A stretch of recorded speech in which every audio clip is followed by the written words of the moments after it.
All right, we are back for another edition of the Field of 68 Mid-Major Show. Sean Paul, joined by Rocco Miller, fresh off the holiday season. A lot of traveling for Rocco. I'm dealing with the flu, but those things, one's more fun than the other. But here we are, we're back together where we should be talking mid-major hoops just ahead of conference play. So, Rocco, how you doing? I've been great, Sean. Getting through, some different Midwest, Seattle, to see family, travel action, back in the saddle. And it's been a nice opportunity, at least from my perspective, to take a couple days, digest all the action. I think even that last Saturday that we saw, the 21st and 22nd, that last weekend, I missed a lot of those games just being around holidays, family, all Mhm. that stuff. So, really good opportunity to go back, rewatch some of those games, get an idea of where we're heading, and then starting tomorrow, depending on what league you're in, tomorrow being the 28th Saturday, it's going to pick right back up. So really exciting week. By the time we get to next week's show, Sean, we'll have basically every league underway.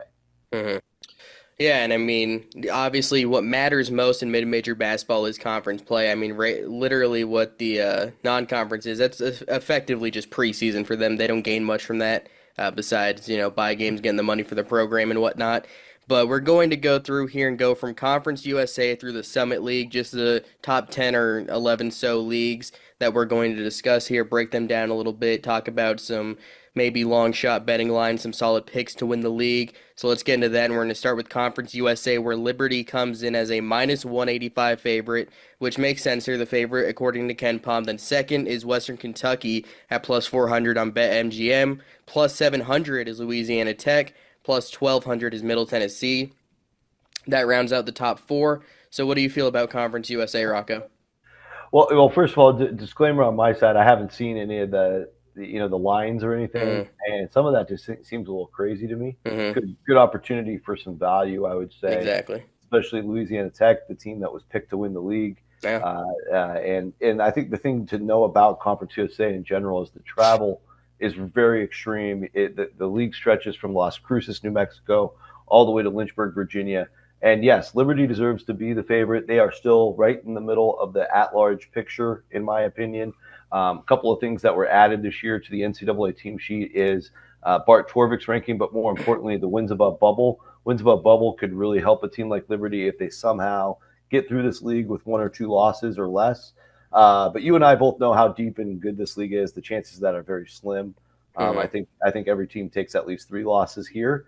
I would say Liberty certainly belongs as the favorite based on all they achieved in the first 2 months of the season. But I think right there with them are, in no particular order, Louisiana Tech actually would be my next team. But really, Middle Tennessee, Western Kentucky, and UTEP are all, I think, well-rounded and good enough to make a run at a regular season title.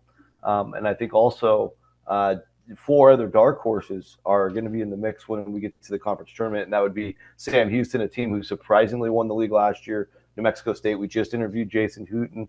Mm-hmm. Jacksonville State, I got to see a couple times down in Daytona. They're a very tough and feisty team. And Kennesaw, I covered 3 games in a row on the broadcast up in Canada. I also think they're a scrappy dark horse. So between those 9, everybody except for FIU, there's going to be a war every night, and I think 3 losses or more per team. And I'd say Liberty definitely a slight edge, but La Tech right there to win it. Middle and Western Kentucky could certainly win it. Western Kentucky right now, Sean, 12th best in the country in overall defensive efficiency with raw data. So they're a real team to watch to steal the bid later in the year.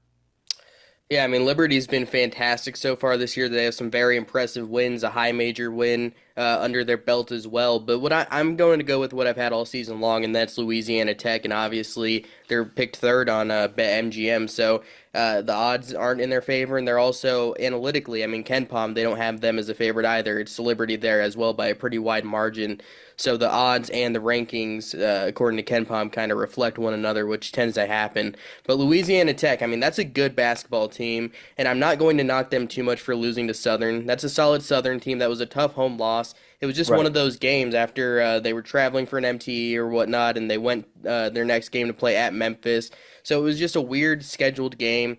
One that was always going to be tough for them to win by any amount, but especially Yeah. double digits like they were favored. They had to fight from behind. They ended up losing by 3. They weren't going to be an at-large team anyways, more than likely, so it is what it is.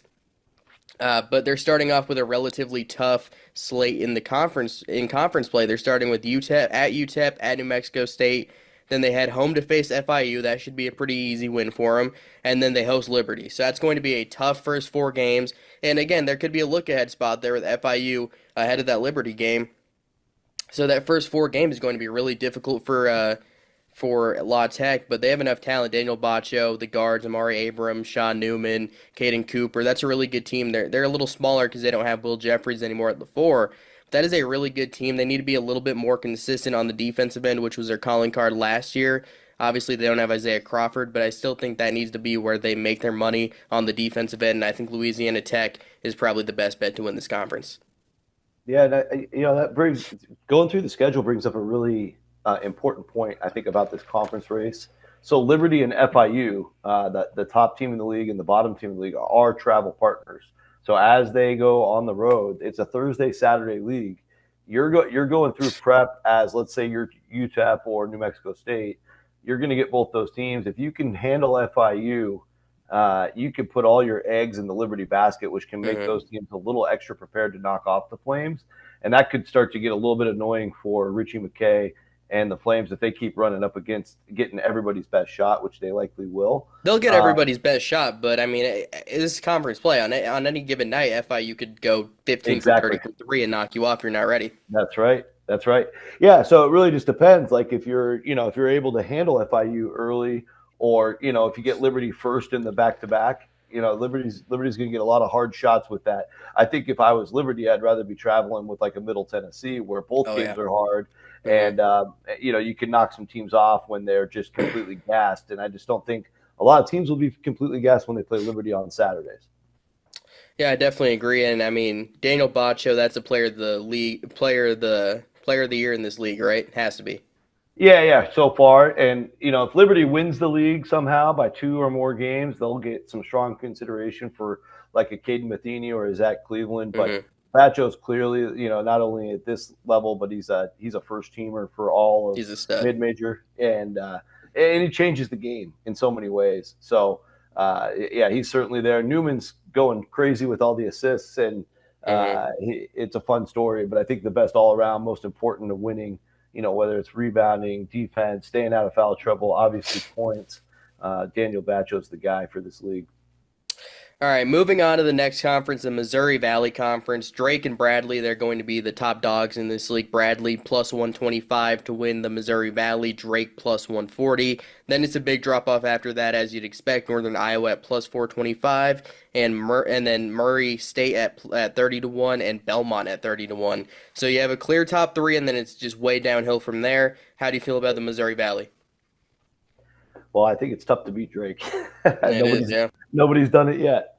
But yeah, and it's kind of interesting that they're still not getting that first spot in the in the betting circles. But Hmm. I think it's a Drake Bradley race for the most part. Bradley, of course, has a crazy ability to knock down shots. They're second in the nation in effective field goal percentage. And Northern Iowa, I got a chance to get a good look on them on a hot night. They shot near 70% when they blew out Montana when I was Not bad. courtside. Yeah, so it was hard not to be impressed with them, but of course they lose to Wazoo right after that.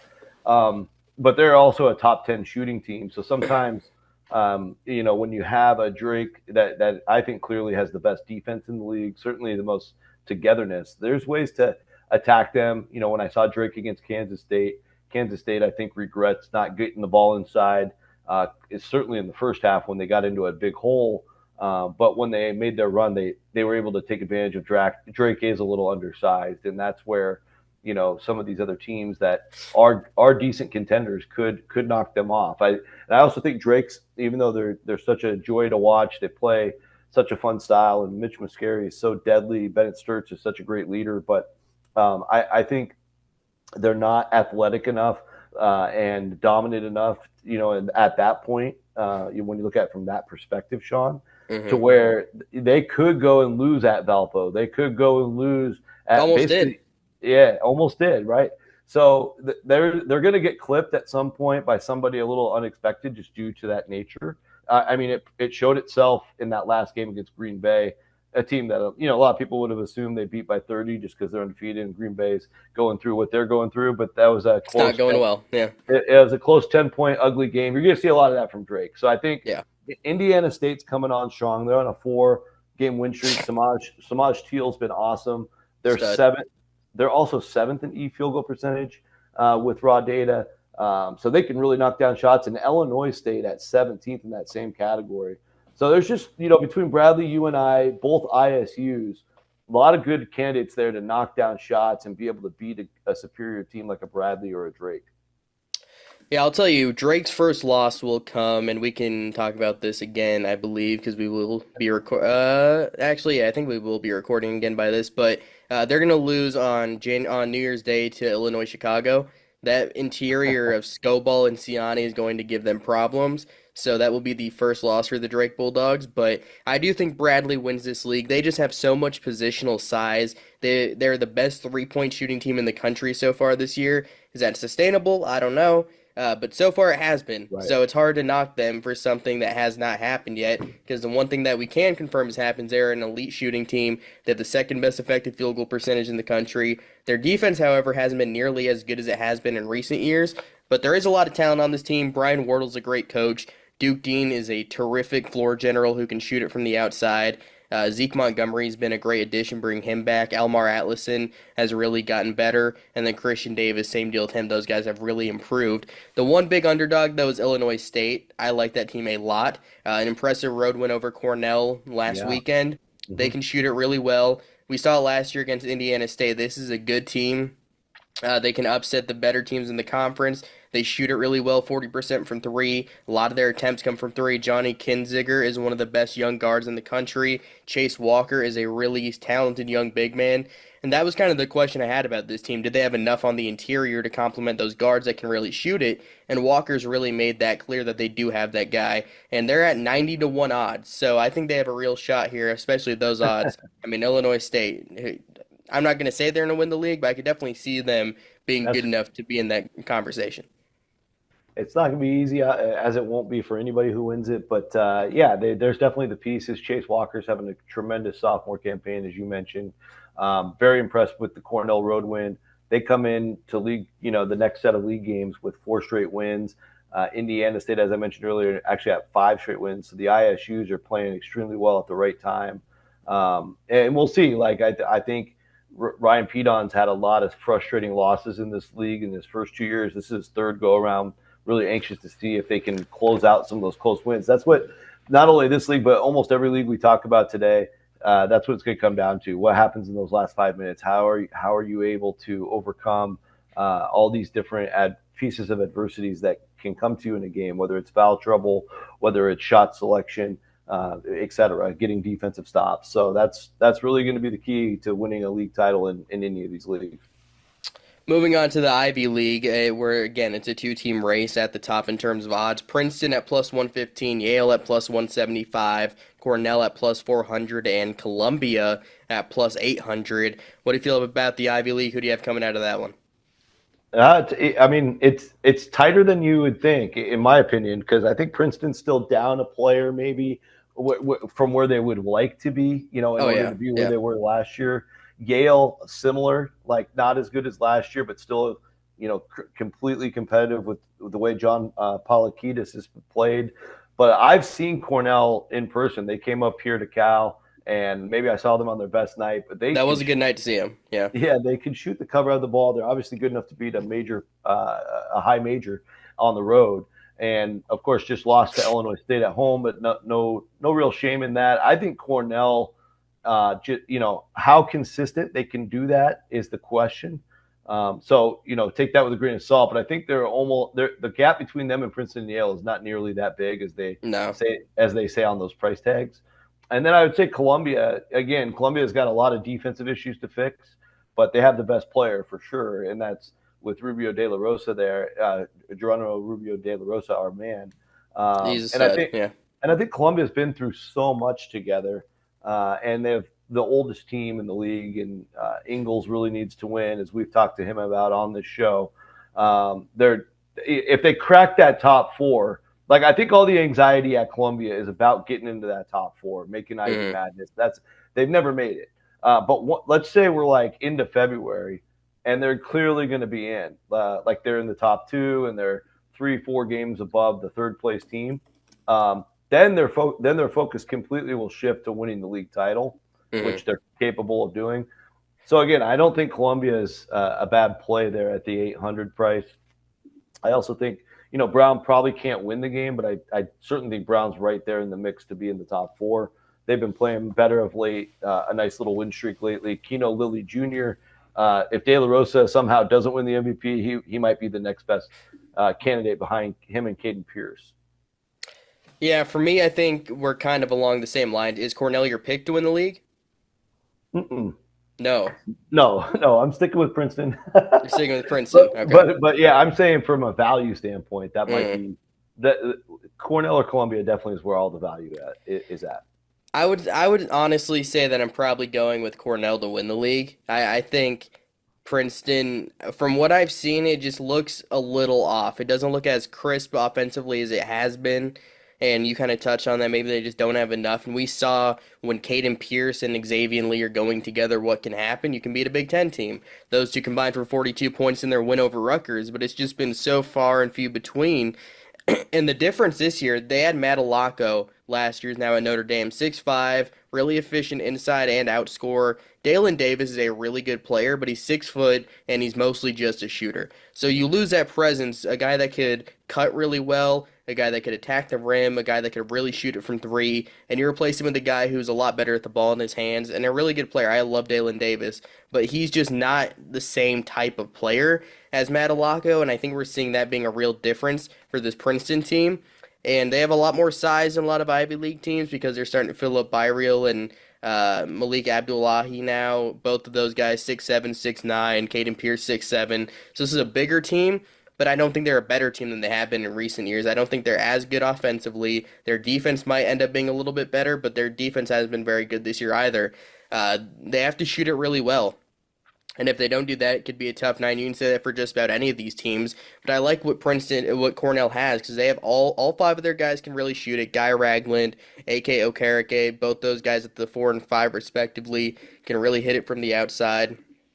Nazir Williams, he's been really solid this year as he Awesome. has been in his whole career. Cooper Nord, Jake Fegan, all those guys have made big steps up from what they lost a season ago, and they lost a lot. They lost their coach, they lost Chris Manon, their best player. They lost a ton, but they're still the second most effective team from 2-point range this year. They're ranking 25th in effective field goal percentage. Defensively, they're not very good, but they're going to get hot and shoot the three ball well. They can beat just about anybody on any given night, and I also think their ability to score inside the arc gives them a chance to beat anybody either way. So I think Cornell will be my pick to win the Ivy League here.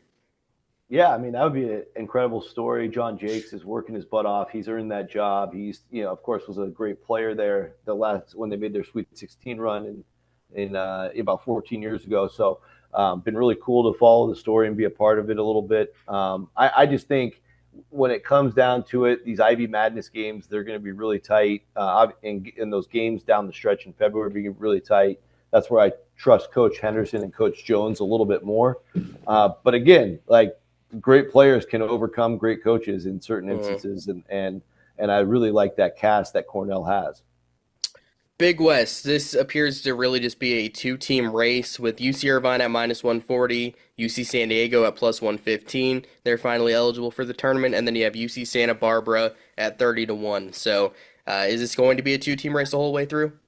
I don't know. I think that makes sense based on what we've seen. Both teams have just been so tremendous, and honestly, still somewhat in the at-large picture. UC San Diego for sure because the road win at Utah State just has so much weight, Mm, especially after Utah State turned around and won at St. Mary's. So now even more. But outside of their really hot starts, I do think Riverside was the team that I thought had the best chance to maybe win the conference tournament based on their guards and just how disciplined they are. And they're going to play, respectable defense. They still have a lot to correct on defense, Riverside.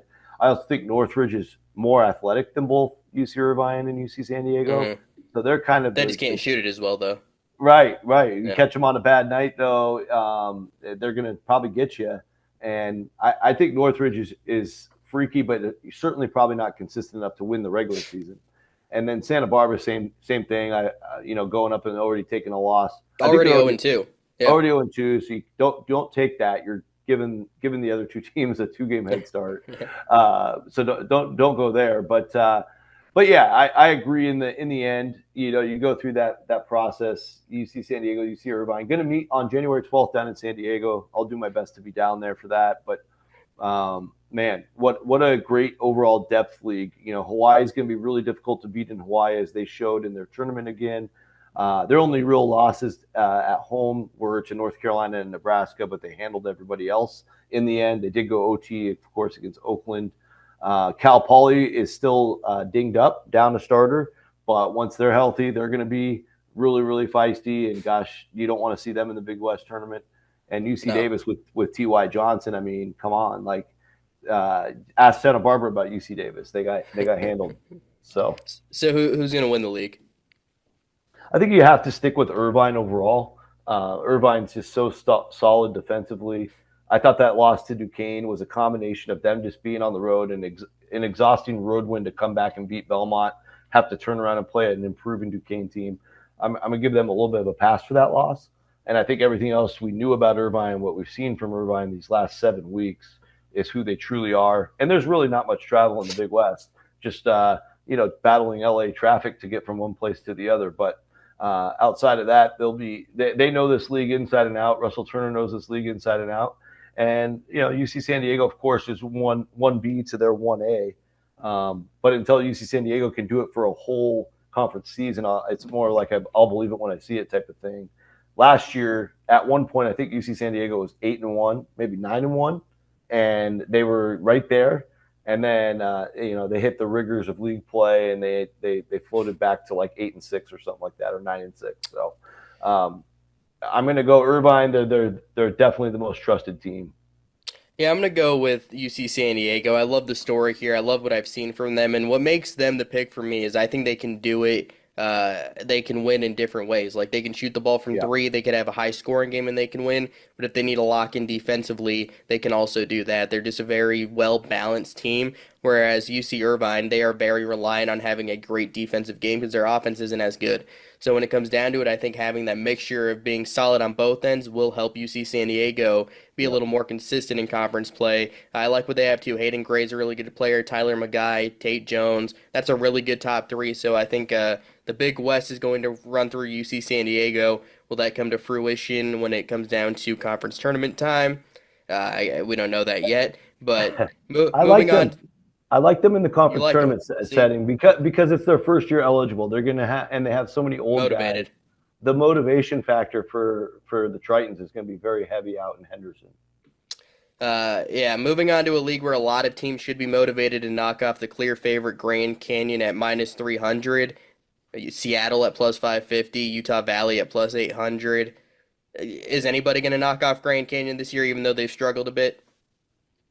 Yeah, it's hard to say. Probably not. The home court advantage is obviously massive, and they're going to start figuring things out here pretty quickly, I think. But yeah, they've still been leaking a lot of oil. Needed a little bit of help there to get by St. Louis in a home game just recently.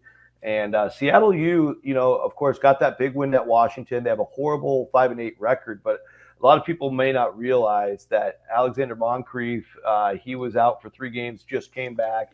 They just got Kobe Williamson to play in his first game. So everything you've seen from Seattle was a little bit shorthanded.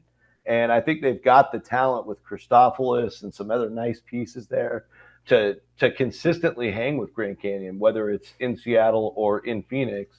That's a good contendership price. I think they're probably a little bit closer as we stand today than what that price suggests.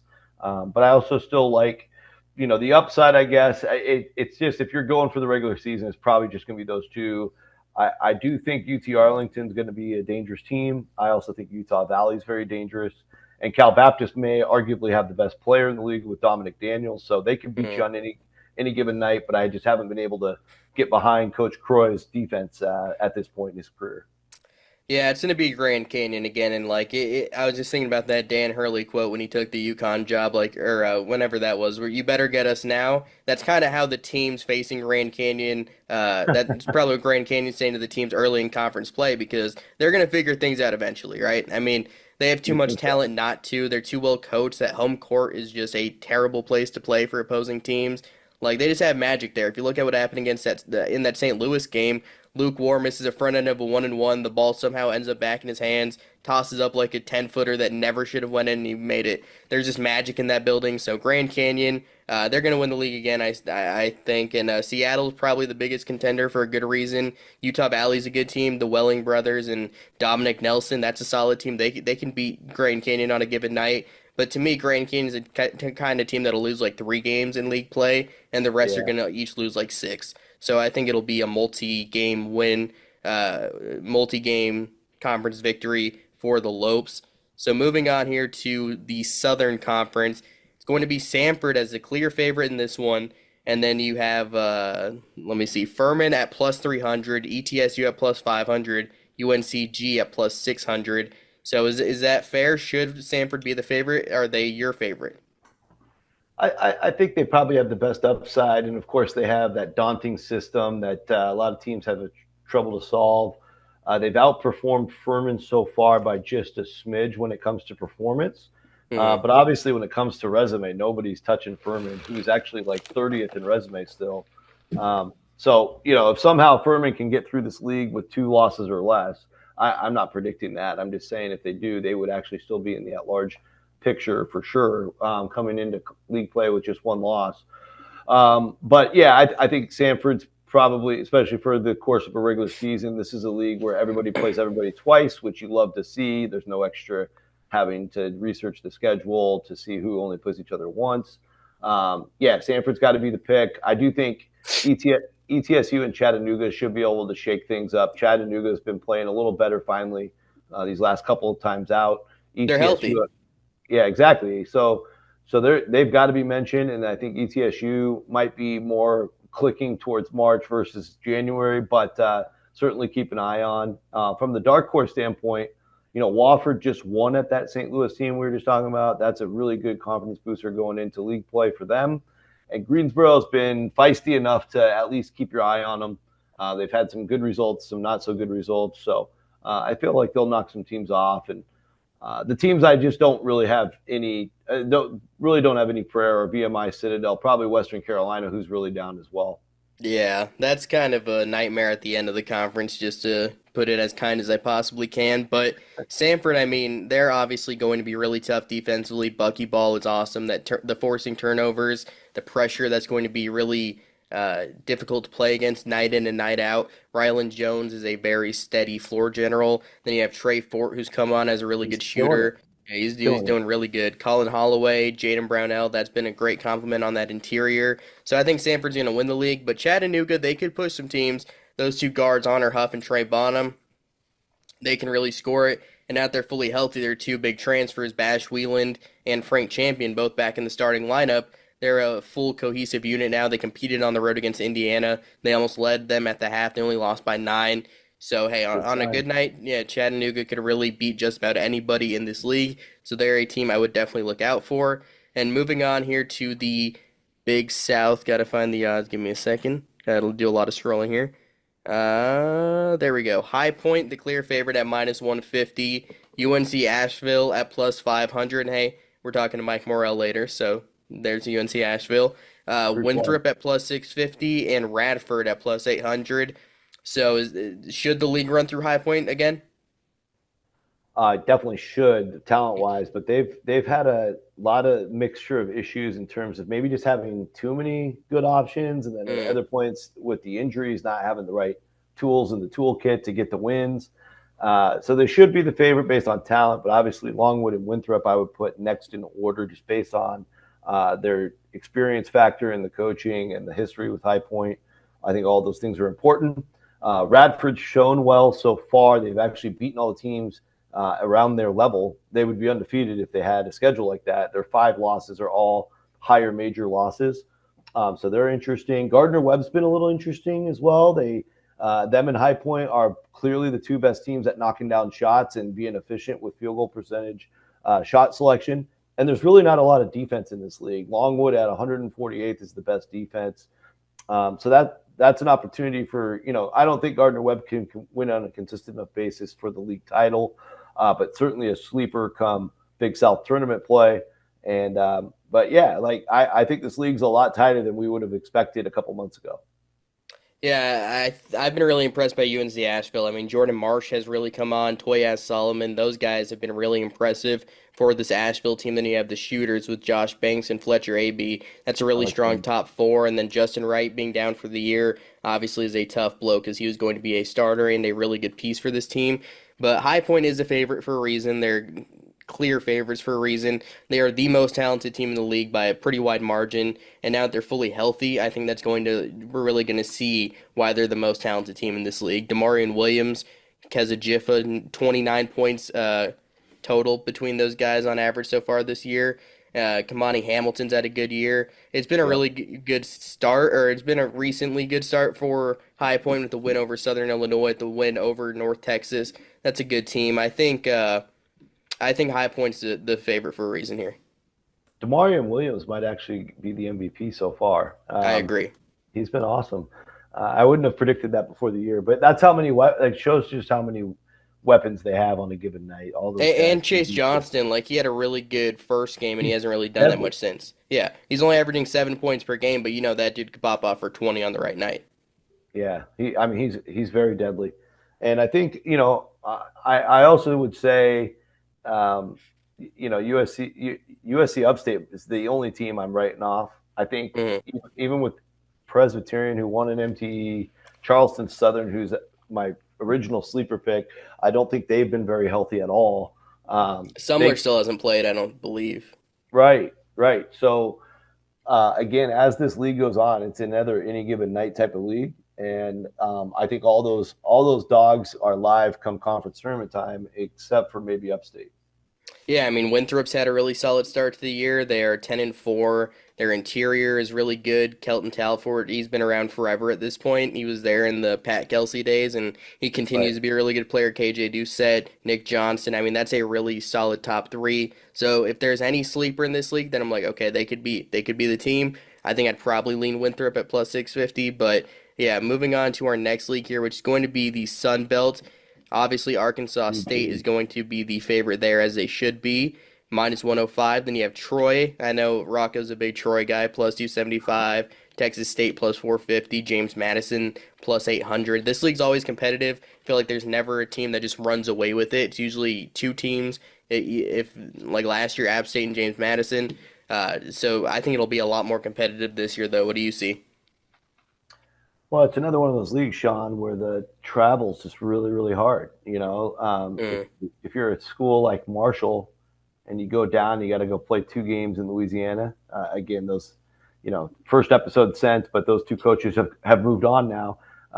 Keith Richard will stay at Monroe and coach the rest of the season, but that's going to be a little bit different. But from a travel standpoint, or you go down to Southern Miss or Georgia Southern, those are not easy to get to places. They're entirely different environments than the northern states to go play in. So there's just a lot of different things you deal with as a Sun Belt school playing in these arenas, right? So it's very difficult for anybody to. It would be a good research project to see who's been able to get through it with the fewest amount of losses. Obviously, last year James Madison was one of the best Sun Belt teams we've seen in modern times, and they didn't even win the league. We no. had App State get it at 16-2. But yeah, I think right now it's Arkansas State clearly the deepest, most talented. Even sort of, if they had a year like App State did last year, they might get a look for an at-large because they have the road Memphis win. They obviously need Memphis to be dominant in the American for that to be a thing. But I think Texas State, with their mixture of above average defense, I think their defense will actually get better. I And agree. not many teams can knock down shots consistently, but they've been the best so far, 130th in the country. But that's actually best of Sun Belt teams for efficient field goal percentage. So Texas State's interesting enough. I like that combo of Pope and Morgan. Hmm. Those guys play pretty well together, in my opinion. But I also think App State hasn't really totally clicked yet, but Miles Tate is a dominant player, could be the MVP in the league. He is, according to Ken Palm right now. Taryn Todd is leading Arkansas State, a host of studs for the Red Wolves. I still think throughout the duration of the season, it's going to be Arkansas State or probably Troy. I think you got to go Arkansas State. I think it's just a little too risky to take Texas State or Troy. Yeah, Arkansas State's the favorite, but honestly, I'm going to go a little different here, which is kind of been the trend so far. But I'm going to go with Texas State because I like what I've seen from them quite a bit. Their loss against Abilene Christian, that's a head scratcher. They lost to TCU, that was a close one. Yeah, that was a close one against TCU also. Neutral loss to Bradley in an MTE, that's fine. Then neutral site wins over Princeton and Ohio. And again, like you said, I think this defense is going to get a lot better. They are really strong on the interior with Tylen Pope and Tyrell Morgan. And the thing I Yeah. like about this team most right now is I wasn't sure if they'd have enough shooting, but now they do because they're fully healthy. Drew Drennan, I think he missed a couple games with an injury. He's back and he's shooting it really. He hasn't missed any games, but he's been good this year. Colton Benson did miss a lot of games with an injury, and he is a big time shooter, 47% from three. But the real go-to guy on this team is Caden Gums, their point guard. He's not much of a shooter, but he's just such a great facilitator, makes everybody on the Bobcats team better. And having a point guard like that is exactly what you need to guide you through the tough times during conference play. So I think the Bobcats had the right formula. If they're able to limit the turnovers, if they're able to be a little more efficient from 2-point range, I think they have all the necessary ingredients to go and win a conference title. No doubt. They belong in the conversation at least. I'm very curious to see how they can perform. Obviously, they're one of those teams. I think they're the furthest school west geographically. So their trips are going to be a little bit longer when they go to places like Marshall, ODU, James Madison, et cetera. So they'll have to navigate that. But otherwise, I think they have a nice home court advantage. And hopefully Bobcat Nation gets behind them because they, as you said, with the full strength team, they're a very formidable team. And they'll make a run at this thing. All right, let's move on here to the CAA where the College of Charleston comes in at plus 175 favorites. UNC Wilmington at plus 200. A team you like a lot at plus 575. That is Elon. And then Drexel at plus 800. Who's your favorite here to win the CAA? I'd say out of all those prices, I would go with the biggest long shot because I don't think there's a lot of separation in terms of, who we know for sure is the best team. Drexel's come on strong a little bit here lately. Put up a good performance, I thought, in the Wells Fargo Center against Penn State. And I've always liked Coach Spiker as a coach. I mean, he throws all sorts of stuff at opposing offenses. It's going to be always difficult to beat in a CAA tournament setting. And that can also produce winning streaks during the season as well. Elon has shown a lot in their big wins, headlined by the Notre Dame win. They've also pounded some teams at home, so I think the Schar Center will be difficult for teams to go in and win there. But we already know Charleston and Wilmington have great home court advantages as well, and Charleston and Wilmington have a little bit more superior talent. I think at Northeastern with Rashad King, he's been an amazing story. That's it. That could be a good home court advantage. Not maybe so much for the crowd, but just because it's literally the coldest place in the country to go watch a basketball game or play in a basketball game because it sits on top of the Northeastern ice rink, and it is a building built in 1910, Wow. the oldest venue in college basketball. Quite cold, yeah. Matthews Arena, yes, it's freezing Wow. in there. So Bring a they could, jacket if you go.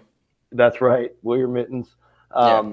And Hofstra's, they're just going to mess with everybody. They're going to muck up all the defense. They're going to play really good ball down the stretch if they can keep the game tight. They've shown that. They beat Seton Hall that way and others. I think all six of those, so I just listed Charleston, Wilmington, Elon, Hofstra, Northeastern, Drexel, have almost an equal shot at this thing. With Charleston and Wilmington probably having just a little bit more talent overall than the other four. Then Charleston's your overall pick. If I had to, but I really don't trust them yet. I don't. I liked they played a little bit better in Hawaii than He I doesn't trust anticipated. Ante Brzovic. It's more the Chris Mack part, and maybe that's wrong because I think Chris Mack is a really good regular season coach. I think my bigger concern is his back-to-back prep for tournament type games. He has a losing record in those games, but I think in the prep regular prep Thursday Saturday format, I think it is here. they should do just fine. Yeah, I think Charleston's going to win this league. Elon's really good. Nick Dorn has really come on. The Simpkins brothers. You have Matt Van Komen and Sam Sherry. I love that starting five. But Charleston, for me, I mean, one team in this league has Ante Brzovic and the rest don't. And that's Right. kind of the difference maker here in my eyes. And you have Dable Tavares and Darren Boyd that have both really come on of late. Boyd's good. Yeah, Boyd has played really well lately. He's been driving it a little bit more too, which shows he's beginning to get a little bit more healthy from that ACL injury. If they're able to get those two to be consistent 14 to 16 point per game guys, even 12 to 14, along with Brzovic scoring 20 plus a game, it's going to be really tough to beat this Charleston team. I mean, they have too many weapons, and I think it's going to be a little bit tough for some of these teams like UNC Wilmington, Drexel. Northeastern has a lot of weapons. Elon has a lot of weapons. Hofstra has some weapons, but it's going to be tough for a lot of teams in this league to really compete with that. So moving on here to our next couple leagues at the end, we're going with the Horizon League, which, I mean, honestly, I would have given Oakland zero shot coming into the week, but they really proved me wrong. They were a lot better than I thought they were going to be. As I try to pull up the odds here, over in Hawaii, they were really impressive. I mean, Malcolm Christie, kind of the reincarnation of Jack Golke a little bit. So He's that's awesome. going to be an interesting storyline to watch, obviously. Where are they? All right, we're getting there. Problem with Oakland, Sean, is they're already 2 games out of first at 1-2 in the league, 2 games behind Youngstown, And who's up. Milwaukee's a favorite at minus 150, by the way. Yeah, and I mean, so I saw Milwaukee up in Milwaukee against Akron. They were just lights out that day. It was the first game of the day of a triple header. Jamichael Stillwell. I mean, I could not be more impressed. He had 19 and 19, I think, that game, but he's done that a bunch of times. Prime Dwight Howard numbers, I'm telling you. Yeah, he's such an awesome fit. I mean, that's the best word for it, Sean. He's just a tremendous fit for this team because they can go with a lot of different weapons on the perimeter, but having that mainstay in the middle that keeps possessions alive, if they're not having a good shooting night, I think that gives Milwaukee a lot of good sustainability. And of course, with Bart Lundy, they have the ability to mix up a lot of different junk defenses and so forth, or control tempo as well. So I really like that for them. I think also, Youngstown with the 3-0 start, you have to respect it. I think Hmm. it's under Ethan Faulkner, it's a continuation of what they did last year. They made a dramatic improvement defensively under Jared Calhoun. I think they went from ninth in the Horizon defensively to the best defensive team. And you turn around this year, and they're the only Horizon team in the top 100 defensively, 72nd currently with raw data in the nation. And that's going to give the Penguins a fighting chance every night out. Northern Kentucky has had that reputation for years under Darren Horn. So I certainly don't want to count them out. They're also 2-0. So, of course, just the low-hanging fruit is those are the three contenders because they're the only three undefeated left. However, I would say with Fort Wayne's guard play and their change of pace, they're going to mix things up. Same with Wright State, and even Cleveland State and RMU are interesting dark horse teams Hmm. right now. Cleveland State looked really good in those 2 wins they had recently. Yeah, Milwaukee, I mean, they're the favorites for a reason. That's a really good team. You have Jamichael Stillwell, who's really transformed that team on the glass. I mean, they couldn't get a defensive rebound to save their lives last year, and now they're one of the best rebounding teams on both ends this year. Damus Folks has been a great add. AJ McKee, another good guard. Eric Pratt's healthy. So this is a really good Milwaukee team. They have a lot of different options. Then they get so many extra possessions by what Michael Stillwell is able to do. So the Panthers here, they're a really good fit, but Purdue Fort Wayne is going to be a really interesting team as well, like you touched on. They're kind of like Wright State last year to me, where they can't stop anybody defensively, but when they get going, they're going to be tough to outscore because they shoot the ball really well from three. Those guards, Jalen Jackson, he's a really good player. They have Maximus Nelson, who's been shooting the ball well this year. Rasheed Bello, Quentin Morton Robertson still there. Hello, Eric baby. Mulder. Yeah, Corey Hadnot's really come on so far this year. So this Mastodons team is really good. I like what they have. I think they're going to be a team that could compete for the title, but it runs through Milwaukee in my eyes still. I think that's the right approach. I also just don't think Milwaukee's quite dominant enough every single time out to where they're just going to run away with this thing. It's the Horizon League. Like it wouldn't be the Horizon League if No. somebody ran away with it. They're gonna eat on each other, and the strategies are so awesome game in and game out. So and they kind of have a thing like Liberty has now, where their travel partner is Green Bay, And if Green Bay can't Oh, figure yeah, anything that's tough. out, teams are going to really beef up to beat Milwaukee on That's those tough. two leg trips. So keep that in mind. All right, moving on to our final league here. It's going to be the Summit League. North Dakota State minus 110 favorite, South Dakota State plus 250, St. Thomas plus 250, and then the preseason favorite Kansas City at plus 2,000. Woo! Take Kansas City, and Yeah, I know. why not? They looked I'm awesome. surprised by that. They looked awesome these last couple of weeks. Obviously, they had a atrocious start to the year, but mainly due to injury. And Jamar Brown is fully back, and they won at Wichita State. I mean, that if that doesn't impress you, then nothing in the Summit League will. No. And I think those four teams are excellent. Like they're Hmm. all coming into league play feeling great. St. Thomas has one more pretty good challenge on Sunday coming up against UC Riverside. Curious to see how that one goes, but I think North Dakota State, they've just been on fire with their, I think it's 8 wins in a row. Jakari White just freaking unstoppable, hitting high degree difficult shots and then making all the regular shots too. This league's got a lot to talk about. I think the inside outside game at South Dakota State with Oscar Clough, if he can stay out of foul trouble, gives them a tremendous advantage in their matchups. St. Thomas can shoot the lights out, and we covered North Dakota State. I think also the player of the year is probably on North Dakota, Tyson Eaglestaff. What he was able Ooh. to putting 40 up on Alabama, that speaks volumes. And I think Clough and Jakari White are very, very acceptable answers there too, and Jamar Brown is as well. So this Still league's haven't got a named my lot. pick, but we'll wait for that. Who do you got? Jackson Modi, come on now. Oh, okay. He's been hooping. He's been hooping. And this is an offensive league. If you love offense, you got to watch the Summit League. North Dakota State's fifth best in the country right now in E field goal percentage. That's crazy. And St. Hmm. Thomas is 13th.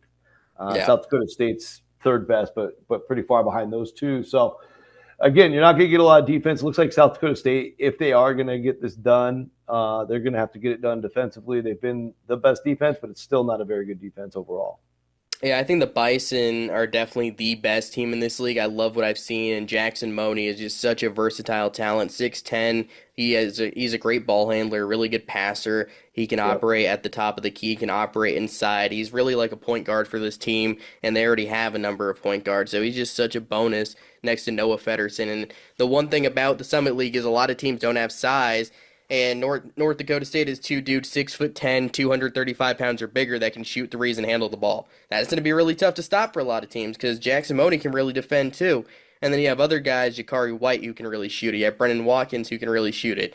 North Dakota State attempts threes 54% of the time and makes over 41% of them. They're one of the best offensive teams in the country. They're great. But Kansas City is a good value too at 20-1. Jamar Brown's healthy. They're going to be a good team, but the league will run through North Dakota State. Any final thoughts there? Yeah, I think it's not that straightforward. I mean, Oh, North Dakota really? State's hot.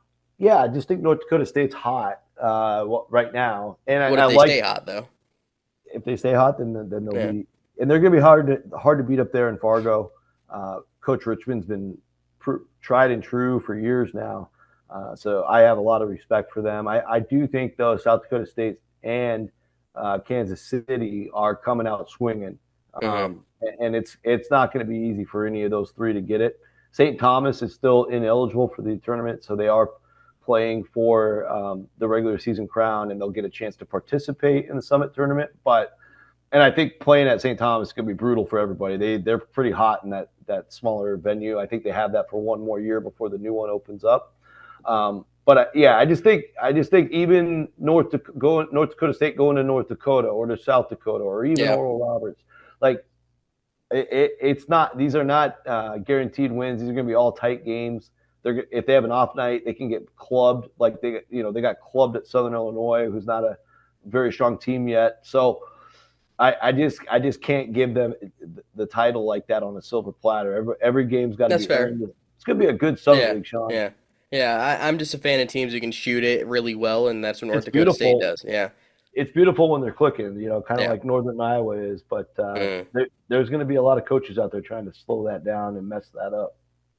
Yeah, that is true, and we're gonna talk to. Well, I will be talking to UNC Asheville head coach Mike Morrell right after this. But again, thanks for listening, guys. Rocco and Sean Paul out for this one. We'll be back soon to talk more mid-major hoops.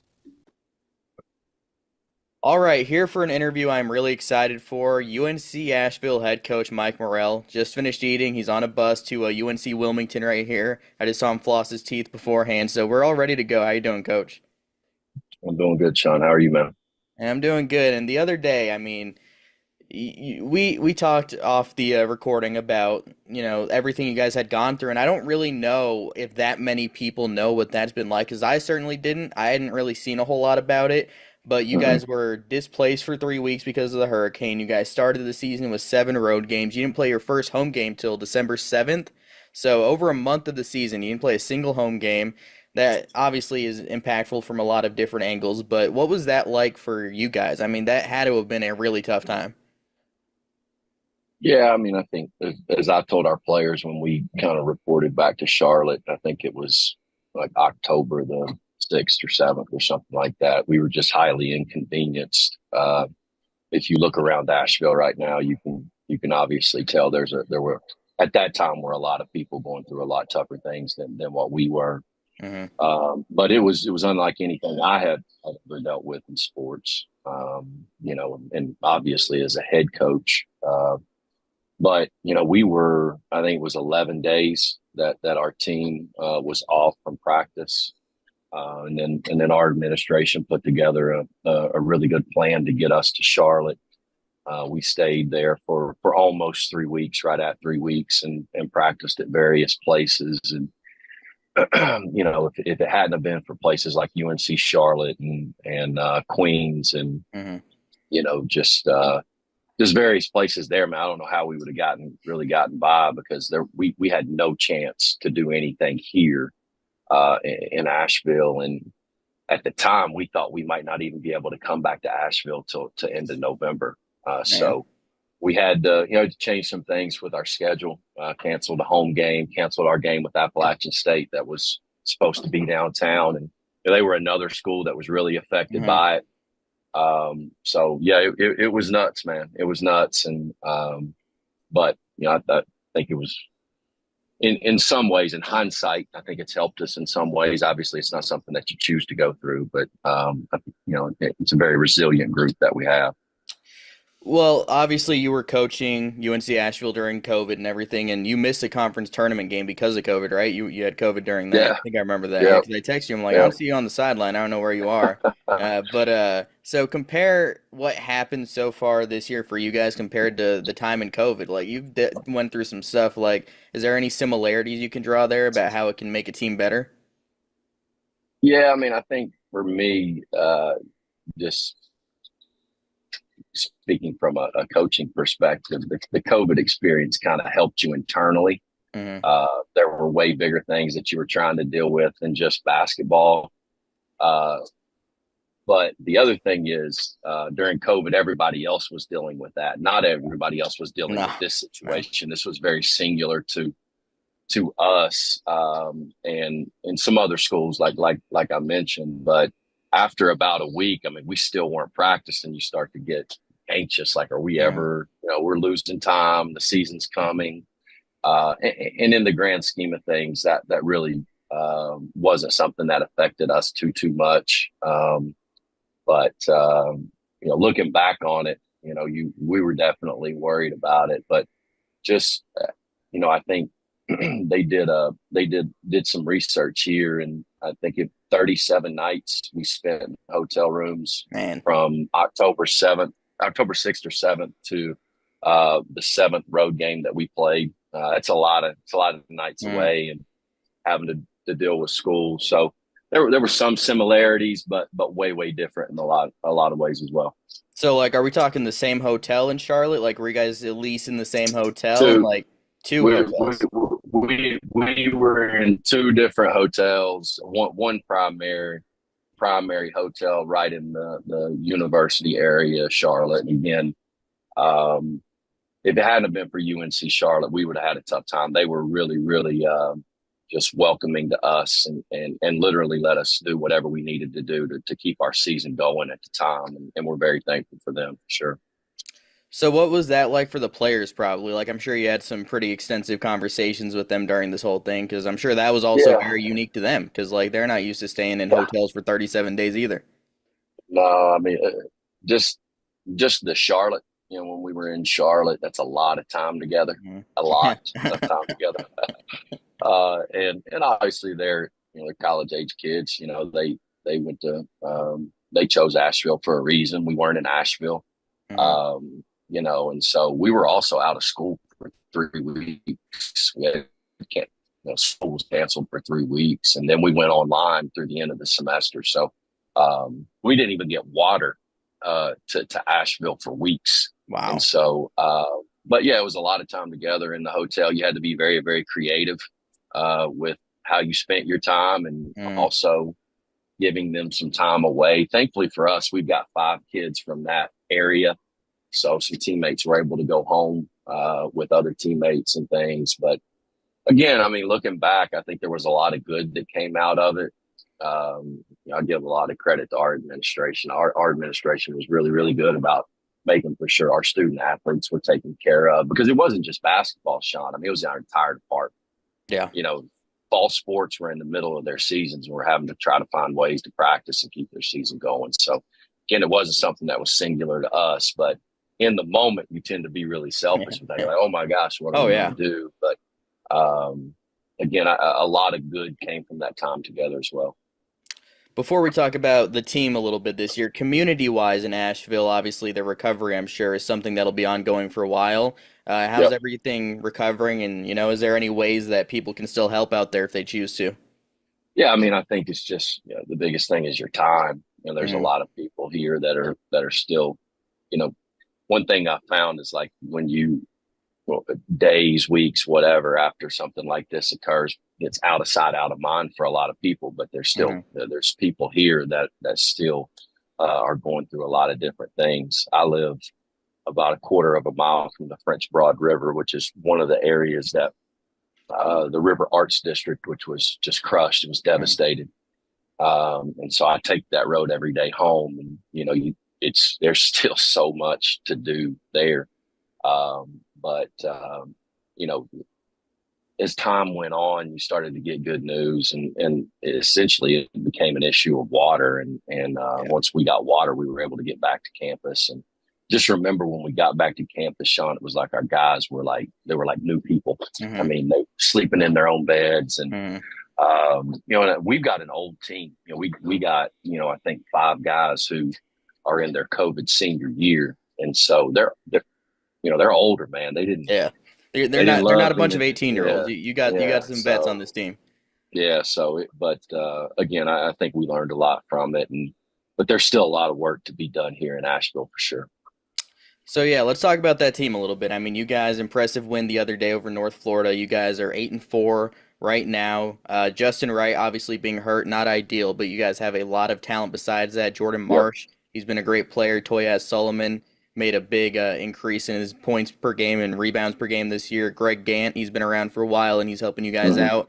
So what is it about this team that gives them a real chance to compete in the Big South?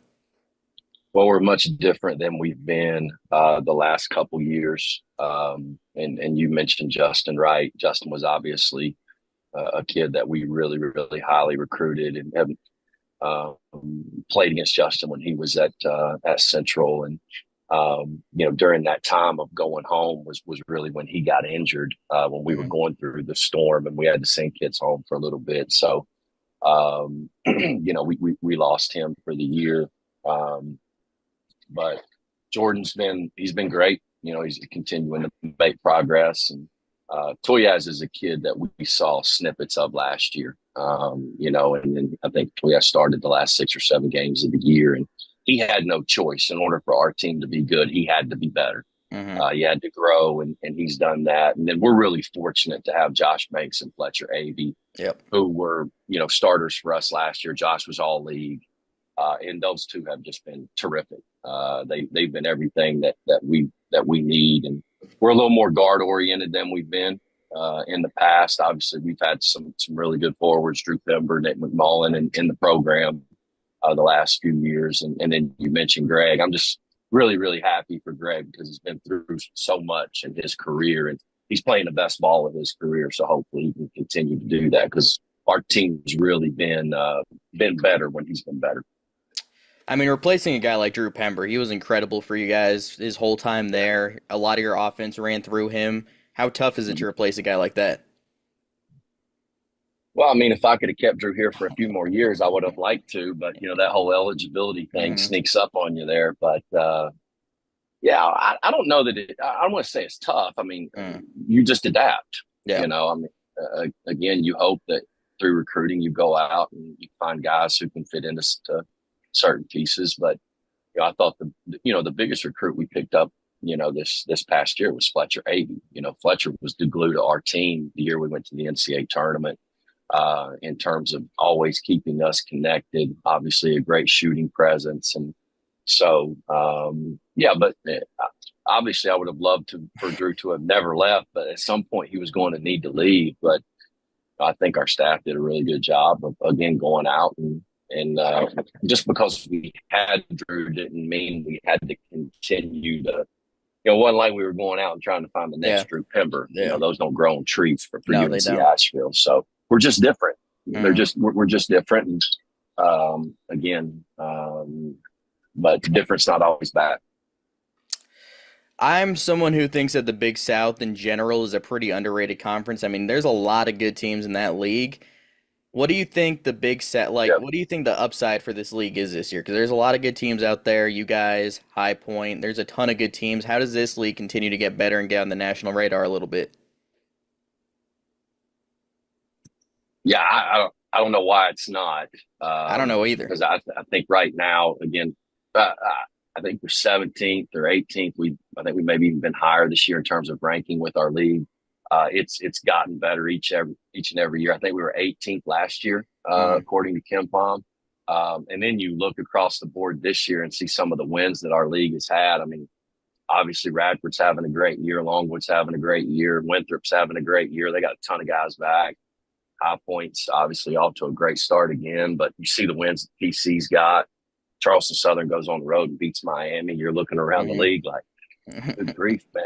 Like Yeah. this is, and so, but it's a credit to a lot of the coaches in our league. Our league's got great coaches. Obviously, we're very, very transfer heavy.